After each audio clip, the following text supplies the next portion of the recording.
출근길 뉴스를 종합해드립니다. 깊이 있는 뉴스 YTN FM 출발 새아침. 신율의 출발 새아침 3부 순서 시작합니다. 오늘 날씨가 매우 춥습니다. 이런 추운 기온 속에 포항 지역 주민들은 밤새 44차례의 여진을 느끼면서 공포에 떨어야 했습니다. 더군다나 지금의 지진이 또 다른 강진의 전조라는 말까지 나오고 있어서 포항을 비롯한 인근 지역 주민들의 공포는 더욱 커지고 있는데요. 이 다른 자연재해에 비해서 지진은 가장 예측이 어려워서 그 공포심은 더욱 클 수 있습니다. 신율의 출발 새아침 3부에서는 지진 전문가 연결해서 이번 지진 과연 어떻게 봐야 하는지 알아보겠습니다. 신율의 출발 새아침 3부 순서 먼저 광고부터 듣겠습니다.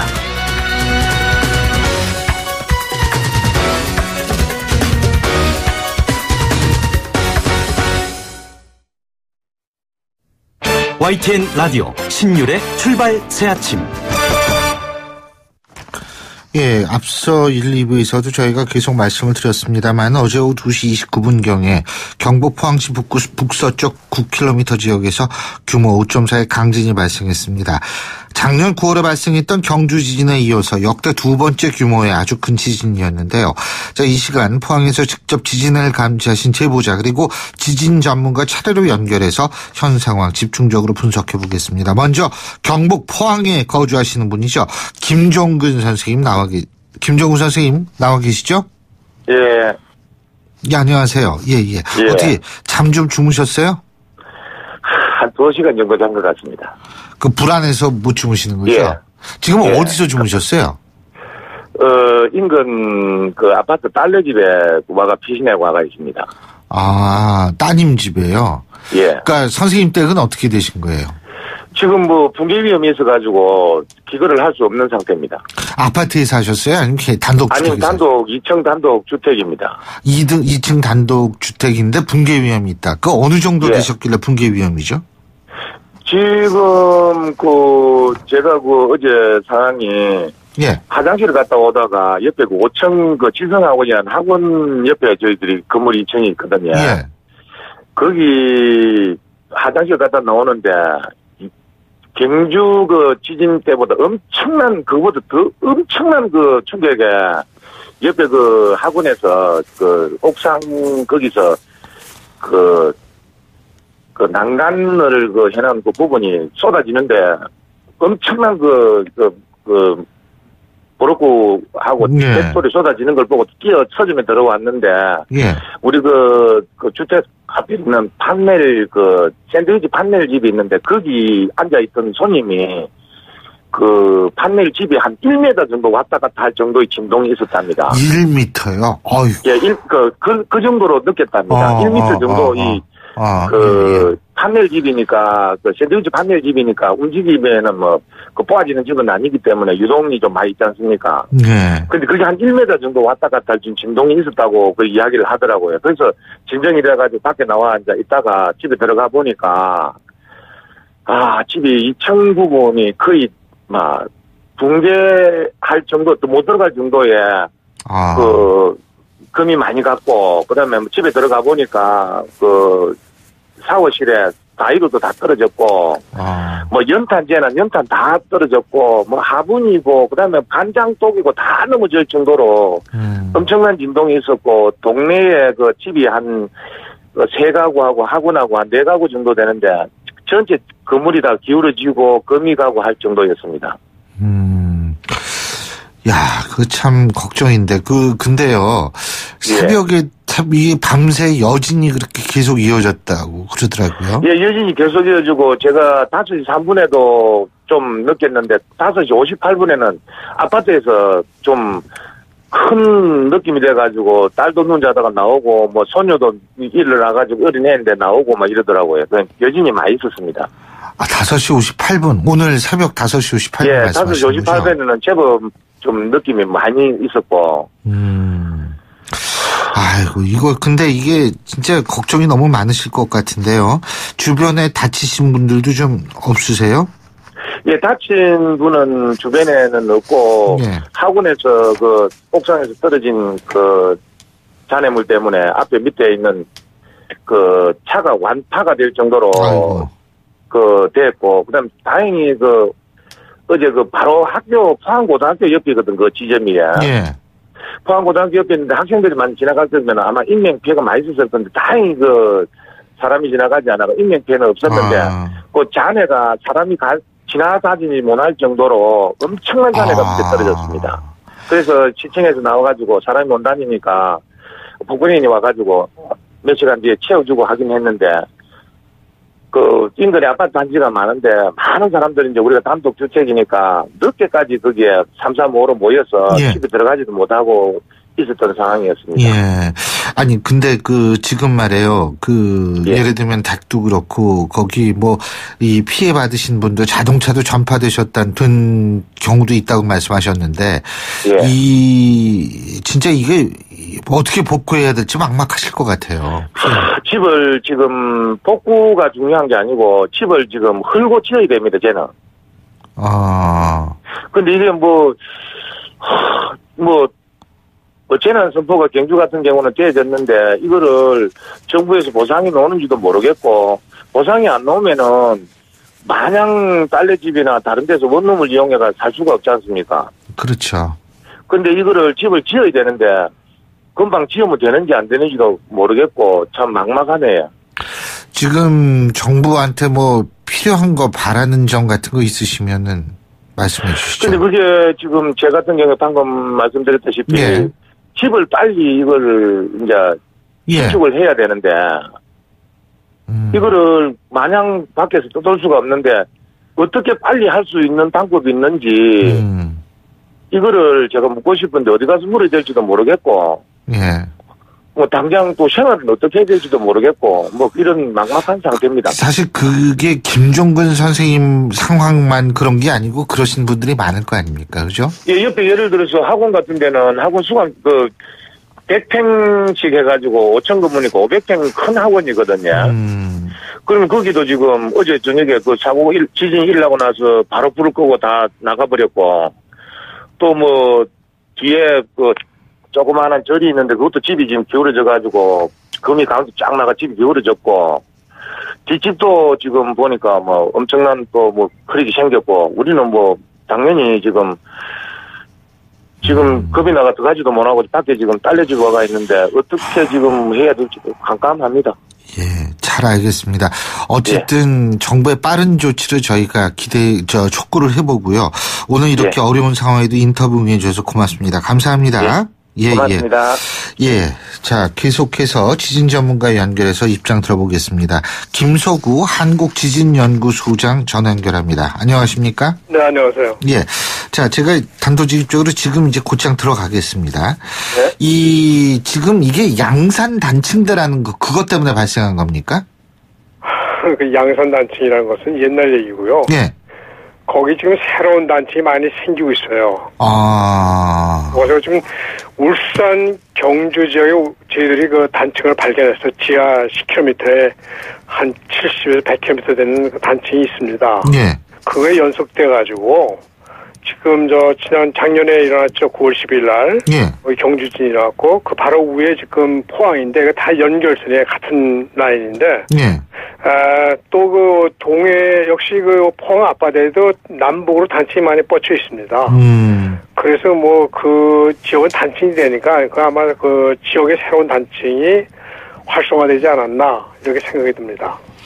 그러니까 새로운 단층이 활성화됐다라는 게 무슨 뜻이에요, 그러니까? 이 단층이 이제 다시 활동을 하기 시작한 거죠. 예. 이제 그걸 또 좀 더 깊이 생각한다면,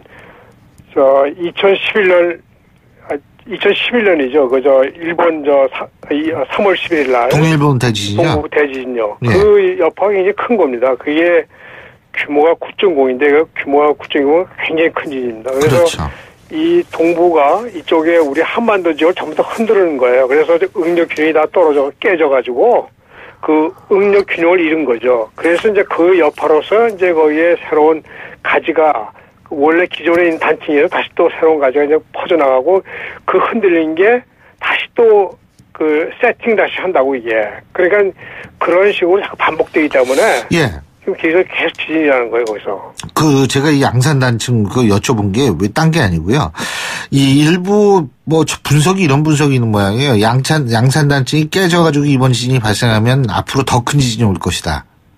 그래가지고 여쭤본 거거든요. 네, 그래서 그 양산단층이라는 말을 제가 그걸 왜 그런 말을 갖다가 실제로 양산단층이라는 게 양산 지역인데 이게 그 명명한 건데.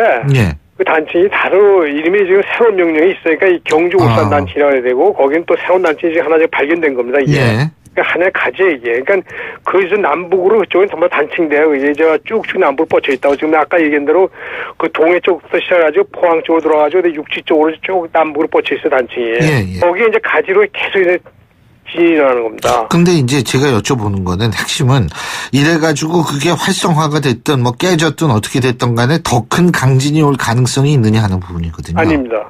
그러니까 이제 제가 왜 또 이게 직언을 하냐면 네. 우리나라 지진을 제 경험으로 봤을 때 네. 지금 이제 역사 지진 말고 계기 지진은 가장 큰 규모가 보통 5.5 6.0이면 최대고 말이에요. 네. 5.5 정도면 이제 최대로 지금까지 일어났어요. 그 이상은 아직 안 일어났다고. 네. 그런 경험으로 봤을 때 우리나라 지진은 제가 볼 땐 5.5 정도면 최고입니다, 이게. 그래서 5.5에서 6.0 되면 최고 지진이고, 그렇기 때문에 원자를 갖다 아마 6.0에서 6.5로 맞춘 걸로 제가 알고 있어요. 아니, 근데요, 만일 아까 소장님께서 말씀하신 대로 동일본 대지진이 한반도로 흔들었기 때문에 네. 이렇게 단층이 활성화되기 시작했다면, 과거에 있어서의 5.5, 6.0 이런 정도 넘지 않은 지진밖에 아니라, 지진이 5.5에서 6.0 정도가 최대치라면, 앞으로 더 큰 지진이 일어날 가능성이 있는 거 아니에요? 그때는 흔들지 않았을 때니까. 그거는 사실, 다시 또 말씀드리면 지진은 아무도 몰라. 누가 언제 어디서 얼마나 일어나나. 예. 지금 아직까지 지진 예측 예보는 불가능합니다. 이게. 그렇죠. 그렇게 안 되거든요. 지금 성공률이. 예. 그러니까 그건 모르고 현재 가진 그 기본 데이터에 의해서 예. 그러니까 연구한 그 조사 결과에 의하면 그 정도의 큰 지진은 그 가능성이 거의 희박하다. 예? 그 지금 우리나라 단층 길이가 지금 뭐 미국의 산 안드레아스 단층 같은 거 그 뭐 굉장히 깁니다. 거리가 뭐 1000km까지 되고 말이에요. 이건 말이야. 예. 어마어마한 단층에 지금 이번에 일어난 자고로스 이란 이라크 거기 단층인데 그 굉장히 단층대가 굉장히 많아요. 그리고 또 텍토닉 그 움직임이 그러니까 지체 구조력 힘이 굉장히 많이 작동하는 데라고 예. 우리는 지금 어디까지나 지금 그 전방은 지금 일본 열도 거기 유라시아 판하고 그 태평양 판하고 필리핀 판의 경계가 바로 일본입니다. 일본 열도. 예. 거기 후방에 있거든요. 그래서 아주 다행히 전방에는 아니고 후방에 있다고. 그래서 조금 이제 그렇게 큰 지진은 일어날 가능성이 이렇게 흔치는 않죠. 예. 그러니까 결국 우리가 딴 걸로 표현한다면 어제 있었던 포항 그 5.4의 지진은 본진이다. 이렇게 보는 거예요. 전진이 아니라. 네, 근데 여진이 이게 언제쯤 멈춰요? 아니 좀 아까 저희가 포항 사시는 분하고 전화 연결을 했는데 뭐 오늘 5시 58분 오늘 아침 새벽 5시 8분경에도 너무 흔들려가지고 잠까지 깨고 아이들이 다 나올 정도였다. 이런 말씀을 하시는데요. 그렇죠. 여진은 아마 수개월에서 1년 동안이 아마 계속 일어날 겁니다. 근데 그렇게 큰 규모로 계속 일어나나 보죠? 이게 특이한 게 뭐냐면 이 지역에 아까 얘기한 대로 굉장히 단층이 많이 활성화되고 있어요, 이게. 네. 조그만 소규모 단층이 많이 지금 벌어지고 있다고 지금. 네. 그러니까 소규모 지진이 계속 일어나는 거죠. 예? 자꾸 흔들리니까 말이에요. 예. 세팅을 다시 해야 되니까 말이에요. 예. 그래서 자꾸 일어나는 거예요. 그래서 여진은 아마 당분간 계속 일어날 겁니다. 당분간 계속 일어날 거다. 네, 그렇습니다. 그 당분간이 어느 정도 되는지 물론 예측 어려우시겠습니다만. 1년 동안 계속 일어날 겁니다. 1년이요? 네, 그렇습니다. 아니 제가 왜 이거 여쭤보냐면 수능을 일주일 연기했잖아요. 일주일 후는 좀 나아질까요? 지금보다? 일주일은 아마도 점점 그 여진 숫자는 줄어들죠. 네. 줄어듭니까? 예. 그러면 지금 아까 동일본 대지진의 영향으로 한반도를 흔들어 놨기 때문에 이 울산 경주 단층이 활성화됐기 때문에 이번 지진이 발생했다 이렇게 말씀하셨는데 네. 그러면 다른 지역은 지진에 안전합니까? 그렇지는 않습니다. 이 지진은 우리 지금 서울 수도권 지역이 굉장히 지진이 없는데요. 제가 여기 잠깐 말씀드리면 여기 이제 우리 지진이 없는 지역을 이제 지진 정지기라고 그래요. 네. 앱이라고 하는데 영어로 말씀하면 그 지진 정지기라는 건 뭐냐면 지진 에너지가 많이 땅속에 축적되는 거예요. 그래서 이제 거꾸로 그 축적되는 에너지가 밖으로 방출돼야 된다고. 예. 그럼 언젠가는 큰 지진이 날 가능성도 있어요. 사실 다른 지역도 그동안에 지진이 안 일어난 지역도 안전한 건 아니라고 절대로. 예. 네. 그러니까 딴 지역도 단층이 다 있고 그것이 활성화될 가능성이 있다 이 말씀이신가요? 그렇죠. 예. 근데요, 일각에서는 이 북한 핵실험 이거 자꾸 하면은 이것도 지진의 원인이 될 수 있다 이런 얘기를 하는데 그 연관성은 어느 정도라고 보십니까? 연관은 전혀 없습니다. 이 핵실험이란 건 불과 깊고다에 2-3km, 2km, 북한이 2km 정도인데 예. 얕은 데지나고 지진은 굉장히 깊어요. 보통 다 10km. 근데 어제건 9km라며요. 아니 10km 정도는다. 이거 진원 깊이는 조금씩 틀리는데. 네. 지금 미국 USG에서 결정한 건 10km 돼 있어요. 저는 그걸 좀 더 믿는데. 네. 왜냐면 그 관측망이 더 크기 때문에. 네. 그 10km 돼 있는데 그거는 이제 지하 깊은 데라고 이 핵실험은 이제 지표세라는 거라고. 예? 예. 그거하고는 전혀 관련이 없어요. 그거하고는 전혀 관련이 없다. 네, 아직까지 그런 일도 없었습니다. 지금 핵실험 때문에 지진이 발생하는 경우는 없었어요. 예. 자, 그리고요. 또 한 가지 우리가 좀 걱정했는 게 이번에 포항의 지진은 본진이라 하더라도 예?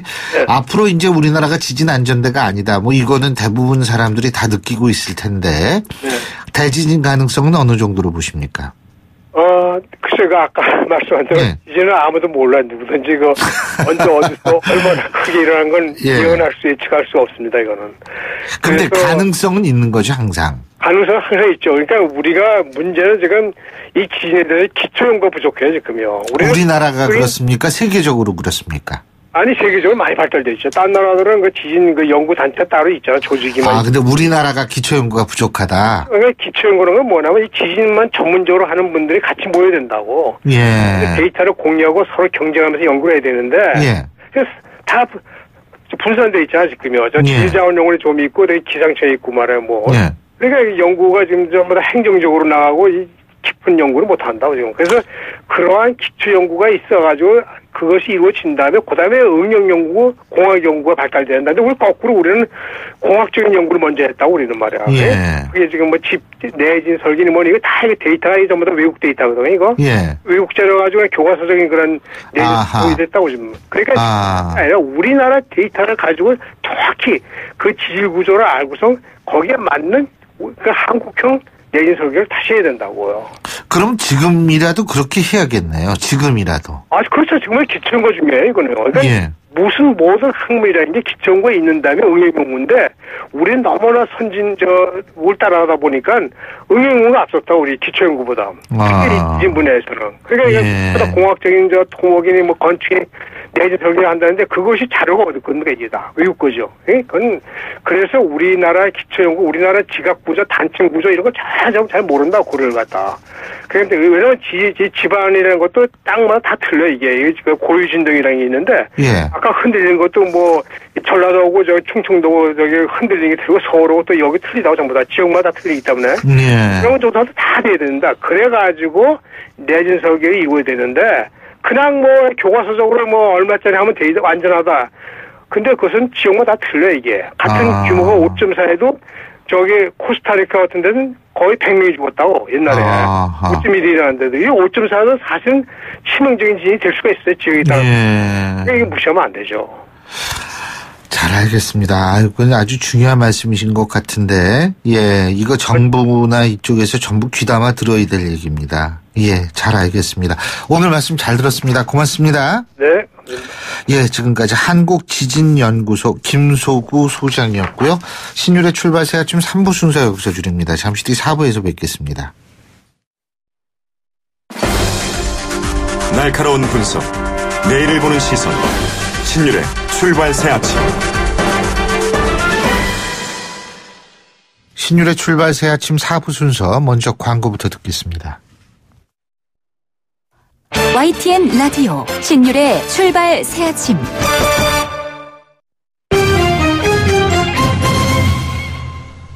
경제 뉴스 알아보겠습니다. 한국경제신문의 정인설 기자 스튜디오에 나와 있습니다. 어서 오십시오. 안녕하세요. 어제 정 기자도 그 지진 느끼셨어요? 저는 둔감한가 봅니다. 그 문자는 받았는데 회사에 저는 그 당시에 이제 누구와 이제 미팅 중이었는데 그 당시에 이제 커피숍이었죠. 그러니까 커피숍 다들 문자 소리만 지지직 나는 거 있죠. 뭐 삐삐거리면서. 근데 저는 이렇게 요동치는 데는 못 느꼈어요. 저도 못 느꼈는데, 근데 국내 증시도 어제 지진 때문에 좀 영향을 받은 모양이에요. 2시 29분이었잖아요. 지진이 발생했던 게 포항에서. 근데 2분 만에 이제 계속 코스닥이 계속 올랐어요. 지금 어제까지 또 올랐는데 그 전만 해도 5일 연속 계속 오르다가 지진이 나니까 잠깐 축 내려앉았습니다. 770선 이상까지 올랐다가 757선으로 내려앉았어요. 그런데 이제 곧바로 반등을 했고요. 결과적으로 어제도 11포인트 이상 오른 768로 장을 마쳤고요. 5일 연속 계속 오른 거죠.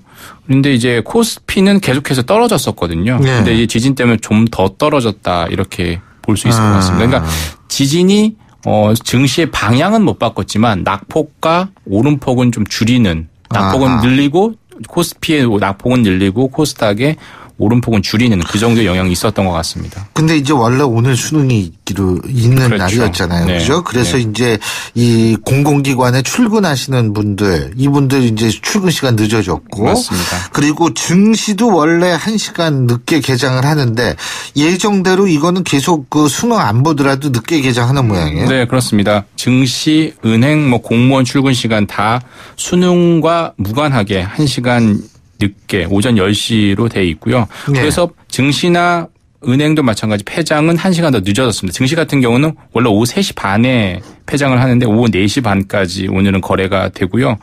이제 외환시장도 1시간 더 늦게인 10시, 오전 10시부터 개장을 하지만 폐장 시간은 근데 동일하게 오후 3시 반이 됩니다. 아, 그렇군요.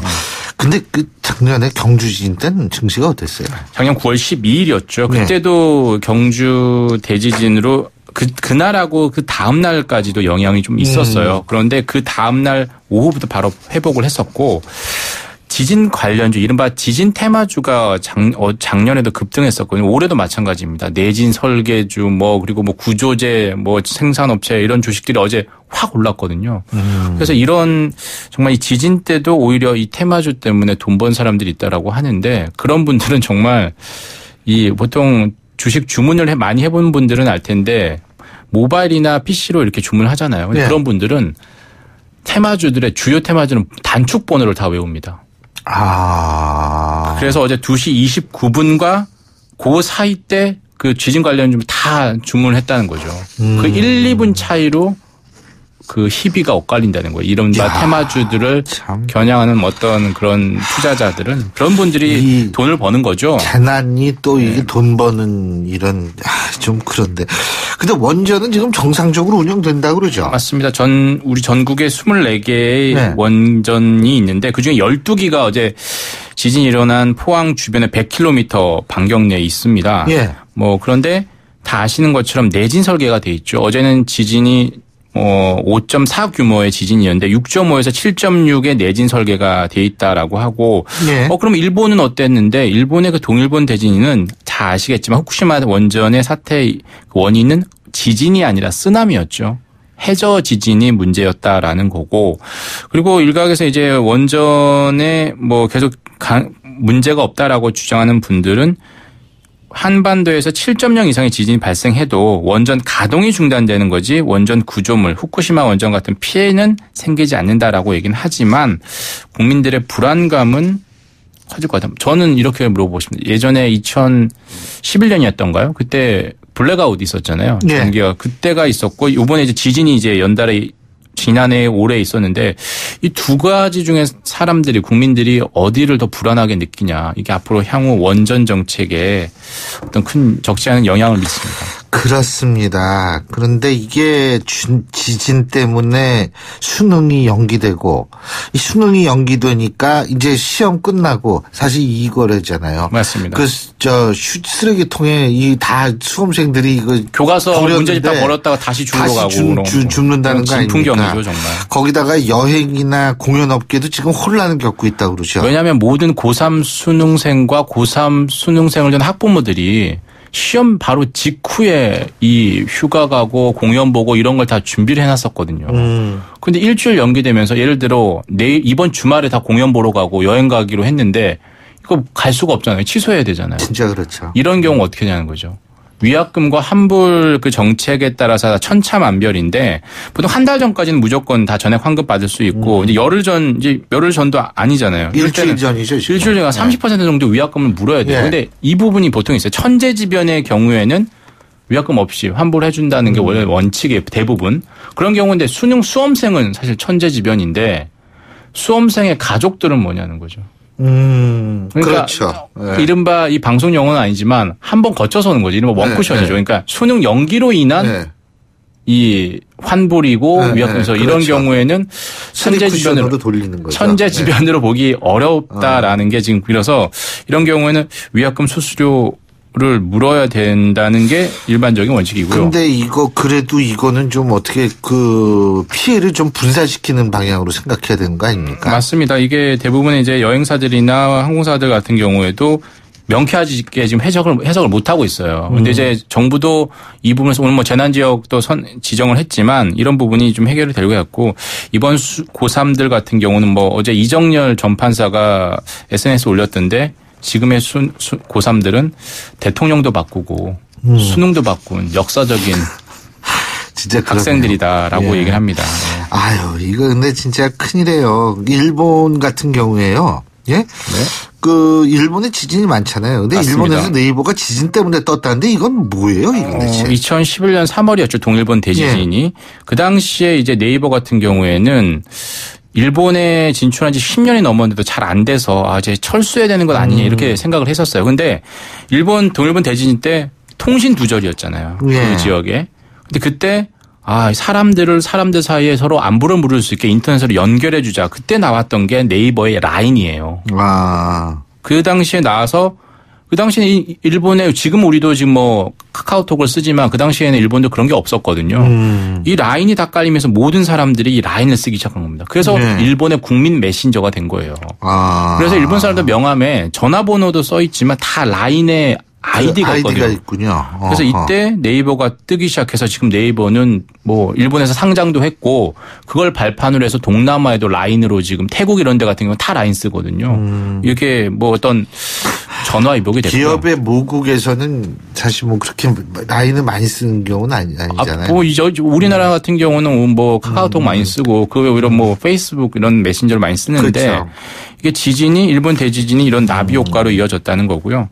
어제도 뭐 약간의 통화량이 늘어서 3배로 정도 늘었다고 하고 카카오톡은 작년 같은 경우는 그 서비스가 안 됐었잖아요. 그 경주 대지진 때는 어제는 그런 일까지는 없었다라고 하는데 한두 시간 약간 속도가 느려지는 건 있었지만 그래서 앞으로 이런 그 어떤 자연 재해 자체들이 다 모든 사람들에게 그런 건 아니었던 것 같습니다. 예. 자, 박원순 서울시장하고 남경필 지사가 먼지 전쟁을 치르고 있다고 하는데 이게 무슨 얘기죠? 미세먼지 얘기인데요. 서울시가 원래 올 초에 발표를 했었죠. 오는 20일입니다.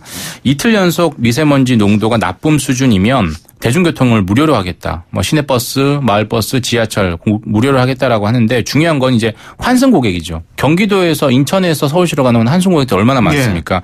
2015년 기준 127만 명 매일 그렇다고 하는데 그럼 서울시하고 인천이 거기에 동참을 해줘야 되잖아요.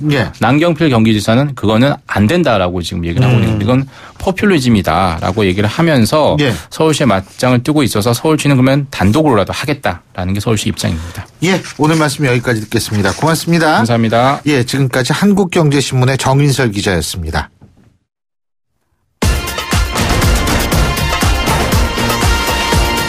여러분이 지금 듣고 계신 주파수는 FM 94.5MHz입니다. YTN 뉴스 FM.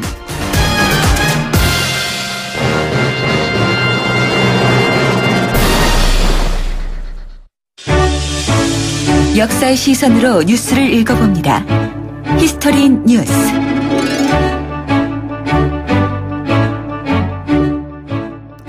예, 지금 날씨가 추워지고 있고요. 이렇게 겨울이 다가오고 있는데 지진까지 지금 발생을 해서 참 여러 가지로 걱정이 많습니다. 특히 이거 이제 요새 김장철인데 이 지진 발생 지역에 이게 지금 김장을 담그신다 이런 생각도 지금 할 수가 없는 상황 아니겠습니까? 앞서도 저희가 3부에서 인터뷰를 해서 여러분 들으셨을 텐데 집이 지금 무너지게 생겼는데 지금 이런 걱정하시는 분들도 많습니다. 이게 참 여러 가지 걱정이 겹치는 그런 때인데요. 자, 관련해서 얘기 나누겠습니다. 역사학자 전우영 교수님 스튜디오에 나와 계십니다. 어서 오십시오. 네, 안녕하세요. 예. 어떻게 어제 지진 느끼셨어요? 저는 그때 서서 저 강의 중이었어요. 못 느꼈습니다. 재난 문자 울리는 걸 보고 알았습니다. 글쎄요, 근데 어떻게 저희 프로 나오시는 분들은 느끼신 분이 한 분도 없어요. 이게 참. 근데, 지금 여기 YTN은 그걸 느꼈던 모양이더라고요. 예, 고층 빌딩에서는 좀 느꼈던 모양이고요. 그렇던 모양이에요. 예, 참. 근데 제가 아까 잠깐 김장 얘기했는데, 이 김장, 이게 우리나라에서 가장 중요한 연례 행사 중에 하나잖아요. 그렇죠. 겨울이잖아요. 예. 그리고 저는 그렇게 봅니다. 왜 겨울을 살아내는 걸 겨우산다고 그러잖아요. 겨우살이. 예, 겨우살이라고 하죠. 그래서 이 겨우라는 말이 겨울에서 온 거 아닌가. 애초에 그렇게 생각을 좀 하거든요. 예. 그러니까 겨울이라고 하는 게 계절이 어떤 동물은 곰 같은 동물들은 아예 모든 신체 활동을 중단하고 그냥 매일 그냥 잠만 자잖아요. 가장 이제 결핍한 생활을 해야 되는 시기죠. 동물들에게도. 먹을 것 떨어지고요. 저장을 한다 하더라도 쉽지 않고. 인간 역시 동물이기 때문에 이 겨울을 살아내기 위해서는 어쨌든 신체 활동을 최소화하고 에너지 소비를 줄이고 그리고 먹는 것도 적게 먹고 이런 이제 습성을 아마 들어왔을 거예요. 그리고 그걸 좀 만회하기 위해서 겨울철에 장기 보관되는 음식들을 어느 지역이나 개발을 해서 그걸 이제 겨울철에 그걸 가지고 조금씩 먹기 때문에 그게 각 민족의 입맛이라고는 하지만 사실은 남이 먹어보면은 다 맛없는 음식이 되는 거거든요. 그렇죠. 치즈도 처음 먹는 사람이면 맛없죠, 사실. 그런 거거든요. 그 독특한 향취를 만드는데 그게 이제 우리 같은 경우에는 채소를 절여서 이제 그 땅 속이나 동굴 속에 보관하고 겨우 내내 한 30일, 40일 이상을 그것만 먹고 버티는 그런 식문화로 발전해 온 게 아닌가 싶습니다. 근데 그 김장은 언제부터 한 거세요? 그러니까 이름은 원래는 침장이죠. 침장? 예. 침장이라고 불렀어요. 침장, 그러니까 김장이 아니고. 담글 침자고요. 장은 저장한다 하는 저장이에요. 그러니까 이거는 원래 지금과 같은 김치를 담궈서 이 김치도 원래 원말은 침체에서 온 말이잖아요. 담근 채소란 뜻이고요. 그래요? 김치가 침체에서 온 거예요? 침체라고도 불렀었고요. 그게 이제 말이 변해서 dim체라는 요즘 제품 이름도 있지만 침체, dim체, 짐체 하다가 이제 김치가 된 거거든요. 그 말이 좀 변한 건데요. 그래서 침장이라고 하는 말에서 온 거고 이거는 아마 삼국시대나 그 이전부터 겨울철에 먹기 위해서 채소류를 소금에 절여서 그냥 동굴이나 땅속에 보관하던 데에서 유래한 거라서 역사는 굉장히 오래됐다고 봐야 될 겁니다. 근데 지금 이제 소금에 절여서라고 말씀하셨는데 이게 우리가 김장, 김치 그러면 뭐냐면 고춧가루 버무리고 근데 이 고춧가루는 임진왜란 이후에 들어온 거 아니에요? 17세기 이후에 들어왔죠. 그죠? 예. 그러니까 그 이전에는 김치가 오늘날 김치하고 달랐던 거 아닙니까? 그러니까 그냥 소금에 절인 무, 소금에 절인 배추, 이런 것들을 가지고 먹어서 이제 요즘으로 치면은 김치보다는 장아찌에 가까운 음식들이 겨울철 음식이었던 거죠. 예. 지금 교수님 그 말씀하시니까 독일에도 사워크라우트라는 게 있거든요. 근데 그거 이제 유학생들이 그걸 어떻게 하느냐. 그거에다 고춧가루 넣고서 끓이면 김치찌개가 돼요. 똑같아요. 냄새도 김치찌개 냄새하고 똑같고 맛도 시큼한 게 비슷한데 근데 그러니까 그거하고 비슷하다 이렇게 생각하면 되겠네요. 그렇죠. 그것도 이제 절인 무거든요. 이제 고추가 나오고 특히 이제 젓갈 담그는 법들, 새우젓이니 굴젓이니 이런 것들 나중에 이제 맛있는 김치 기품만 낸다고 해서 젓갈들 많이 쓰잖아요. 그러니까 젓갈 담그는 문화가 이제 결합이 되면서 현대와 같은 김치는 빨라야 18세기 말. 그러니까 조금 이제 늦게 보는 사람들은 이제 1800년대 19세기에 들어와서 현재와 같이 어떤 김치들을 좀 만들어서 저장하는 김장 풍습이 생겼다고 보고 있습니다. 그렇군요. 네.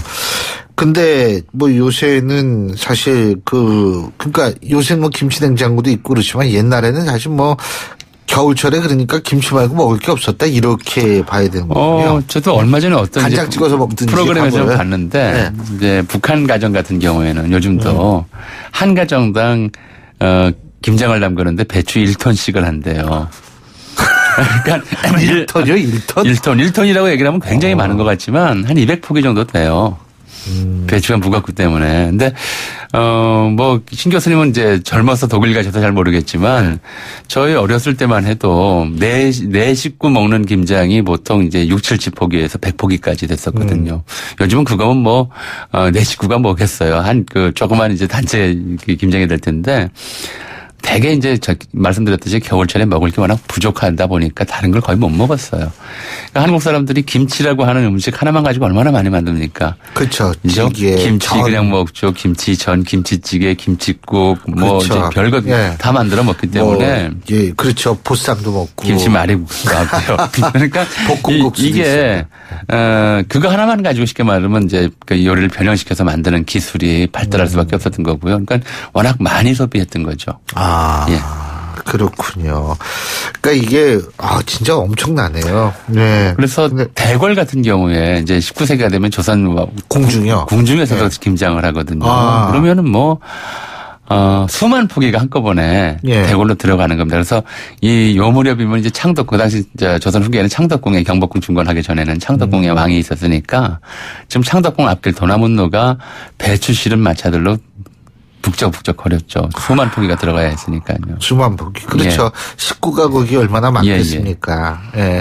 그리고 또 날씨 추워지면은 이제 사실 옷 이거 따뜻하게 입는 거. 저도 오늘 이게 중자하고 왔는데 근데 옛날에 겨울옷이 패딩이 있었던 것도 아닐 거고 뭐 입었어요? 그러니까 이제 솜 누비옷이 제일 좋은 거고요. 근데 이제 부자들은 비단솜, 가난한 사람들은 목화솜. 비단솜이 명주솜이 따로 있죠. 따로 있군요. 그렇죠. 이렇게 넣어서 좀 가볍고 실기고 따뜻한 온기가 더 가는 걸 쓰기도 하고요. 근데 솜옷 입는 것도 쉽지는 않죠. 그래서 보통 서민들은 이제 그 옷으로 난방한다는 건 별 생각을 못 했고요.